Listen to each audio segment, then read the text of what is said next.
Good morning, everyone. Welcome to Pre-Market News and Views by In the Money Stocks. Today is June 25th, 2014. Thank you all for tuning in. Let's jump right into the charts. We're going to start off with the S&P 500 E-mini futures.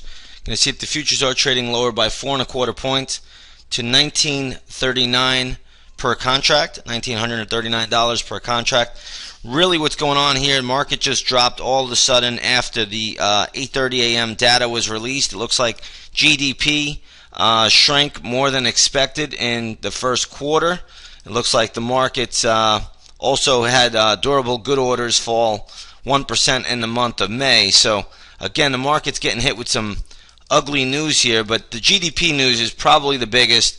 It looks like the market contracted about 3% in the first quarter. That's more than expected. Originally expected, I believe, was 1.75%. So decent little decline there. We'll see how things play out today. Again, watch the light volume, but more importantly than that, watch the dollar-yen chart. That will tell you everything you need to know.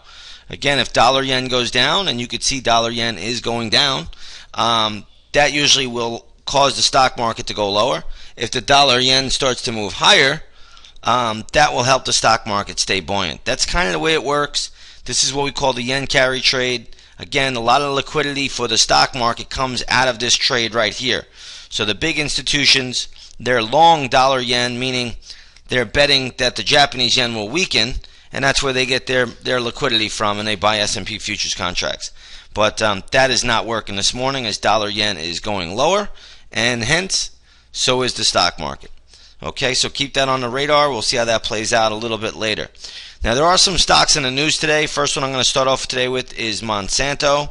Everybody knows the genetically modified seed maker and agricultural maker. They came out with some news today. I believe they're doing a $10 billion share buyback. So the stock caught a big pop here. But again, don't chase this. I don't see this really getting above the 130 level. Big pop though. The stock did close at 120.63 yesterday, trading at $126.99 right now. Almost got to 130 bucks. That's where you'll hit a lot of resistance, around 129 to 130. Again, it's a hard trade to try to short, but either way, do not be a buyer up here one way or the other. It looks like Google is holding a developer conference today. Again, the stock could be volatile today. It has upside to around 580, 550. So keep that on your radar. If it does get up there, I'm not sure it will, but it can. On the downside, I'm not really sure where Google could go today, but if it does sell off sharply, be a little bit careful. They do have a developers conference, so I'm not sure what's going to come out of there. I'm not sure how the market's going to perceive it. Again, just like when Apple has a developer conference, you know, that stock could be all over the place that day, so you really got to watch the charts very closely once the conference begins, and we'll see how that plays out. Next one on the list though today is General Mills. Ticker symbol is GIS. It looks like they reported earnings that were worse than expected. The stock right now is selling down. It closed at $53.70, now trading at $52. There is a little bit of support here, but a level I like for General Mills today would be $49.21. I don't know if it's going to get there, but if it does get down there, that's your level to buy General Mills, at least for a scalp bounce. So that's right around $49.20. That's where you can own General Mills. I don't think there's much you want to do with it before then. Maybe the stock holds up where it is currently. Maybe it doesn't. I'm just not that good to say. But one thing I will say is if it gets to $49.20, I will be a buyer. And that would be for a scalp bounce. Okay, remember, a scalp is nothing more than a 10 to 30 minute day trade. All right, let's take a look at Kellogg's. In sympathy to General Mills, Kellogg's could be coming under pressure. Not seeing a whole lot here at the moment. The stock is right where it closed, so it's not really trading much. But keep Kellogg's on watch today. Kellogg's could come under some selling pressure. Stock has a little bit of support around the $64 level. Also more support around $62.50. And a big level I love for Kellogg's would be $59.18 if the stock can get down there. So again, General Mills is falling. Kellogg's probably will drop in sympathy. Keep that level on the watch. I love $59.18 if it does get there. Whole Foods is in the news today. The stock is being fined, I believe, by somebody. I I forget exactly. I have to look at that news again. I'm not exactly sure. But I believe they were slapped with a fine for overcharging customers in California. So again, you could read all about it if you want. I could care less about the news. I'm just trying to find a level on the stock. This stock still looks vulnerable to lower prices to me. Whether or not it goes there anytime soon remains to be seen. But I'd be very careful with Whole Foods. I don't think this news is that big of a deal or that important. But I love Whole Foods around $34 if it gets there. Maybe around $34.40, $34.30.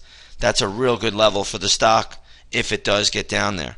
Let's take a look at Barnes and Noble's BKS books is the ticker symbol. Looks like they had earnings. Stock was closed yesterday at $20.56. It is now trading at $22.50. That's a great pop for Barnes and Noble, but I really don't see the stock getting much above $23.70. So again, be very, very careful here. It's already overbought, already extended.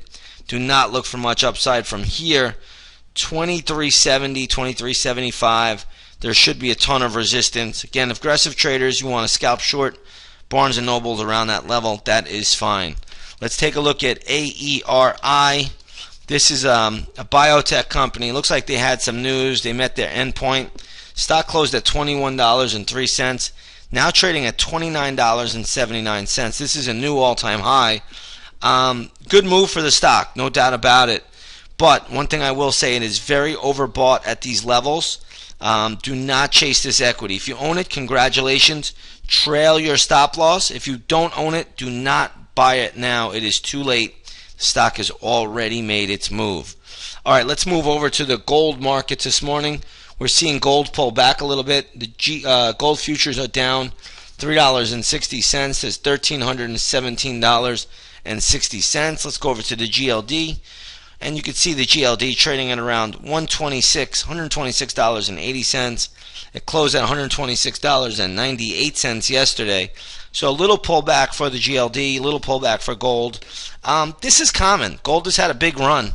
So anytime you get a big surge like that, it's going to stall out. It's going to need to consolidate, and that looks to be what it's doing. But I don't see anything terrible for gold this morning, nor is there anything great. You're probably looking at more of a pullback for gold, though, over the next few days. Let's take a look at the oil markets this morning. Light sweet crude is trading up by 1 penny to $106.04 a barrel. Again, I don't know if we can make too much out of it. It's basically flat as a pancake today. But the USO has come off of its highs from yesterday. That's trading at $39.11. So be a little bit careful with oil today. Just that it's a little bit overbought. But with all the geopolitical events surrounding us, it's hard to see oil go down significantly unless some type of peace deal is set up or some kind of treaty is made, which I really don't foresee in Iraq. And then you have the Russian-Ukraine crisis, which continues to develop. So again, geopolitical events really keeping the premium built up in oil. Be very, very careful with it. In my opinion, there's really nothing to do with oil at this stage of the game. I think we covered everything we wanted to today. Again, we'll see how these markets trade out and play out. But nonetheless, you have the futures down $3.75 at the moment. We'll see where it goes. Markets pulled in yesterday. We'll see if they sell off a little bit today. It's very, very possible. With that being said, everybody have a great trading day, and we'll see you on the charts.